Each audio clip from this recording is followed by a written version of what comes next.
রাজ্যের শাসক দলে ২৬-এর ভোটের দামামা। মেগা রাজ্য সম্মেলনের আগে বৈঠক হলো মমতা বন্দ্যোপাধ্যায় এবং অভিষেক বন্দ্যোপাধ্যায়। ২৭শে ফেব্রুয়ারি তৃণমূল কংগ্রেসের মেগা রাজ্য সম্মেলন। সম্মেলনের পরেই রদ বদলে জল্পনা তুঙ্গে। সূত্রের খবর, আজ কালীঘাটে তৃণমূল সুপ্রিমোর সঙ্গে বৈঠক করেন অভিষেক বন্দ্যোপাধ্যায়। ইতিমধ্যেই রদ বদলের প্রস্তাব জমা দিয়েছেন তৃণমূলের সেকেন্ড ইন কমান্ড। আজকের বৈঠকের আলোচনার বিষয় কি রদ বদল, এই প্রশ্ন জোরালো। রাজ্যের শাসক দলে ২৬-এর ভোটের দামামা। মেগা রাজ্য সম্মেলনের আগে বৈঠক হলো মমতা বন্দ্যোপাধ্যায় অভিষেক বন্দ্যোপাধ্যায়ের।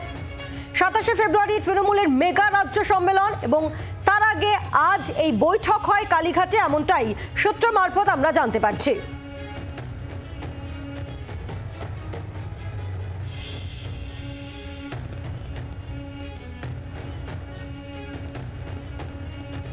এর আগে অভিষেক বন্দ্যোপাধ্যায় দলের রদবদল নিয়ে ঠিক কি বলেছিলেন শুনবো। সাংগঠনিক রদবদল তো হবেই। রদবদল যখন হওয়ার ঠিক হবে এ নিয়ে চিন্তা করতে হবে না। যারা দলের জন্য কাজ করেছে তাদের চিন্তা করার তো কোনো ব্যাপার নেই। গাছ তোমার নাম কি ফলেই পরিচয়। আমি কত পরীক্ষিত, কত দক্ষ, কত রাজনৈতিকভাবে অভিজ্ঞ তার রেজাল্ট দেখলেই তো বোঝা যাবে। তার পর্যালোচনা প্রসেস শুরু হয়ে গেছে। আমি আগেও বলেছিলাম যে আমি আমার মতো সেটা করে দলনেত্রীর কাছে জমা দিয়েছি। যখন হবে আপনারা দেখতে পাবেন। এর আগে অভিষেক বন্দ্যোপাধ্যায় দলের রদবদল প্রসঙ্গে ঠিক এই মন্তব্য করেন। আর আপনারা জানেন যে ২৭ তারিখ অর্থাৎ বৃহস্পতিবার তৃণমূলের রাজ্য সম্মেলন রয়েছে এবং এই মেগা সম্মেলনের পরেই রদবদলের আভাস। এবং সূত্র মারফত আমরা জানতে পারছি যে আজ একেবারে কালীঘাটে তৃণমূল সুপ্রিমো মমতা বন্দ্যোপাধ্যায়ের সঙ্গে বৈঠক করেন অভিষেক বন্দ্যোপাধ্যায়। কথা বলবো, প্রবীর চক্রবর্তী রয়েছেন আমাদের সঙ্গে টেলিফোনে প্রতিনিধি। প্রবীর, অত্যন্ত গুরুত্বপূর্ণ সূত্র মারফত যেমনটা জানা যাচ্ছে যে আজকেই বৈঠক হয় তৃণমূল সুপ্রিমোর সঙ্গে অভিষেক বন্দ্যোপাধ্যায় এবং আসছে সপ্তাহে বৃহস্পতিবার দিনকে রাজ্য সম্মেলন, তার আগে এই বৈঠক। কি আলোচনা হলো বৈঠকে? রদবদল নিয়েই কি আলোচনা হয়েছে? সূত্র কি বলছে? দেখো, ২৭শে ফেব্রুয়ারি দিনক্ষণ চূড়ান্ত হয়েছে রাজ্য সম্মেলনের এবং তার সেই সময় সেই আবহে দাঁড়িয়েই আজকে অভিষেক বন্দ্যোপাধ্যায় তৃণমূল কংগ্রেসের সর্বভারতীয় সাধারণ সম্পাদক, তিনি মমতা বন্দ্যোপাধ্যায়ের সঙ্গে দেখা করেছেন বলে জানা যাচ্ছে কালীঘাটের বাড়িতে। আর একটা স্বল্প সময়ের জন্য বৈঠক হয়েছে বলে জানা যাচ্ছে সূত্র মারফত। এবং সেক্ষেত্রে রাজনৈতিক মহল মনে করছে যে ইতিমধ্যে অভিষেক বন্দ্যোপাধ্যায় তিনি দলনেত্রীর কাছে রদবদল নিয়ে একটি প্রস্তাব জমা দিয়েছেন যে কাদের কি পারফরমেন্স ছিল লোকসভা নির্বাচনে, কারা অন্তর্ঘাত করেছেন ফলে দল বিপদে পড়েছে এবং কাদেরকে নিয়ে আসা উচিত সংগঠনে, এই মর্মে একটি প্রস্তাব তিনি জমা দিয়েছেন। এবং মমতা বন্দ্যোপাধ্যায় নিজেও বিধায়কদের বলেছেন যারা রদবদল চান নিজের বিধানসভায় তারা নাম জমা দিন। এই আবহে অভিষেক বন্দ্যোপাধ্যায়, যেটা জানা যাচ্ছে আজকে মমতা বন্দ্যোপাধ্যায়ের সঙ্গে তিনি দেখা করেছেন। সুতরাং রাজনৈতিক মহল মনে করছে যে রদবদল নিয়ে হয়তো আলোচনা হয়েও থাকতে পারে, কারণ ২৭শে ফেব্রুয়ারি আর বেশি দিন বাকি নেই। ২৫শে ফেব্রুয়ারির মধ্যে বিধায়করা তাদের তালিকা জমা দেবেন, ২৫ তারিখ শেষ দিন। এবং তার আগে মমতা অভিষেক বন্দ্যোপাধ্যায়ের এই যে বৈঠক, এই বৈঠক অত্যন্ত গুরুত্বপূর্ণ বলে মনে করা হচ্ছে। কিন্তু বেশি সময় বৈঠক না হলেও মনে করা হচ্ছে যে একদিকে রাজ্য সম্মেলন, অন্যদিকে রদবদল, এই বিভিন্ন বিষয় নিয়ে দলের প্রথম সারির দুই নেতৃত্বের মধ্যে কথা হয়েছে বলে মনে করছে রাজনৈতিক মহল। প্রবীর, সঙ্গে থাকো। অর্থাৎ রাজ্যের শাসক দলে ২৬-এর ভোটের দামামা এবং আজ খুব অল্প সময়ের জন্য হলেও কালীঘাটে তৃণমূল নেত্রী মমতা বন্দ্যোপাধ্যায়ের সঙ্গে বৈঠক করেন অভিষেক বন্দ্যোপাধ্যায়। সূত্রের খবর,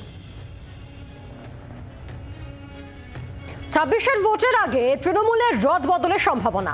২৭শে ফেব্রুয়ারি তৃণমূলের রাজ্য সম্মেলনের পরেই হতে পারে রদবদল প্রক্রিয়া। সম্মেলনে থাকবেন মমতা বন্দ্যোপাধ্যায় এবং অভিষেক বন্দ্যোপাধ্যায়। কথা বলবো, প্রবীর চক্রবর্তী রয়েছেন আমাদের সঙ্গে টেলিফোনের প্রতিনিধি। প্রবীর, যেমনটা তুমিও বলছিলে যে বেশ কয়েক মাস ধরে আমরা এই গুঞ্জন, এই চর্চা শুনছি যে তৃণমূল কংগ্রেসে ২৬-এর বিধানসভা নির্বাচনের আগে একটা রদবদল হতে পারে। সেক্ষেত্রে ২৭ তারিখ রাজ্য সম্মেলনের পরেই কি সেই বাস্তবায়ন? সূত্র কি বলছে? দেখো, এই রাজ্য সম্মেলনের দিকে তাকিয়ে আছে তৃণমূল কংগ্রেসের একদম নিচুতলার কর্মী থেকে একদম প্রথম সারির নেতারা। তার কারণ যে দীর্ঘ জল্পনা চলছে তৃণমূল কংগ্রেসের সাংগঠনিক রদবদল, এবং যেখানে দাঁড়িয়ে 2026-এর বিধানসভা নির্বাচন রয়েছে। 2026-এর বিধানসভা নির্বাচনের আগে তৃণমূল কংগ্রেসের লক্ষ্য একটা হচ্ছে শৃঙ্খলাবদ্ধ দল, সংগঠনকে শক্তিশালী করা এবং দলের মধ্যে অন্তর্কোন্দল অন্তর্ঘাত সেগুলোকে দূর করা। সুতরাং সমগ্র দিক থেকেই রদবদল আসন্ন বলে মনে করা হচ্ছে। তার কারণ অভিষেক বন্দ্যোপাধ্যায় যে রিপোর্ট জমা দিয়েছেন সেখানে দাঁড়িয়ে তিনি 2024-এর অন্তর্ঘাতের কথা বলেছেন, যে বেশ কিছু আসনে অন্তর্ঘাত হয়েছে, একে অপরকে হারাতে গেছে, ফলে দল ক্ষতিগ্রস্ত হয়েছে। সেই সব নামের তালিকা জমা পড়েছে যে সংগঠন থেকে এদেরকে সরাতে হবে। সেই জায়গায় কারা আসবে সেই নামের তালিকা অভিষেক বন্দ্যোপাধ্যায় জমা দিয়েছেন। মমতা বন্দ্যোপাধ্যায় তিনি বিধায়কদের বলেছেন যে 25 তারিখের মধ্যে যারা যে সমস্ত বিধায়ক তাদের সংগঠনের এলাকার সংগঠনে পরিবর্তন চান তারা নাম জমা দিন। সেই নাম দলের আরেকজন শীর্ষ নেতৃত্বের কাছে জমা পড়ছে ইতিমধ্যেই। 25 তারিখ শেষ দিন। সুতরাং রদবদল তৃণমূল কংগ্রেসে আসন্ন এটা মনে করা হচ্ছে। সেখানে দাঁড়িয়ে 27শে ফেব্রুয়ারি মমতা বন্দ্যোপাধ্যায় তার সূত্রপাত ঘটান কিনা সেটা দেখার বিষয়। 27শে ফেব্রুয়ারি যদি দলের বড়সড় কোনো সংগঠনে পরিবর্তন হয় সেক্ষেত্রে তৃণমূল নেত্রী ঘোষণা করে দিতে পারেন বলে মনে করা হচ্ছে।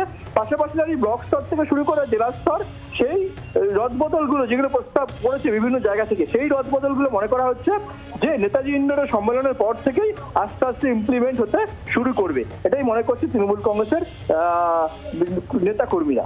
পাইল, ধন্যবাদ প্রবীর। তৃণমূল কংগ্রেসের মেগা সম্মেলন, রাজ্য সম্মেলন রয়েছে বৃহস্পতিবার এবং তারপরেই রদবদলের প্রক্রিয়া শুরু হয়ে যাবে এমনটাই আভাস পাওয়া যাচ্ছে তৃণমূল সূত্রে। আর এই পুরো বিষয় নিয়ে বিজেপির ঠিক কি বক্তব্য, বিজেপি রাজ্য সভাপতি সুকান্ত মজুমদারের বক্তব্য শুনব। নেতাজি ইন্ডোর স্টেডিয়ামের মতো বড় জায়গায় কি কোনো নির্বাচনের কৌশল আলোচনা করা যেতে পারে? কিছুই না। তৃণমূলে যেমন মস্করা সভা হয় সেটা মস্করা হবে। মুখ্যমন্ত্রী আসবেন, মঞ্চের এই প্রান্ত থেকে ও প্রান্ত মাইক নিয়ে ঘুরবেন, 2-4টে ডায়লগ দেবেন, চলে যাবেন। এইভাবে নির্বাচন তো নড়া যায় না। মুখ্যমন্ত্রীর যে স্ট্র্যাটেজি বৈঠক সেটা অনেক আগে শুরু করেছেন জেলার ডিএমএসপিদের সাথে। তৃণমূল কংগ্রেস অ্যাকচুয়ালি কোনো সংগঠন বলে কিছু নেই, পুরোটাই হচ্ছে প্রশাসন নির্ভর। বাংলার আওয়াজ, বাঙালির আবেগ, জি 24 ঘন্টা।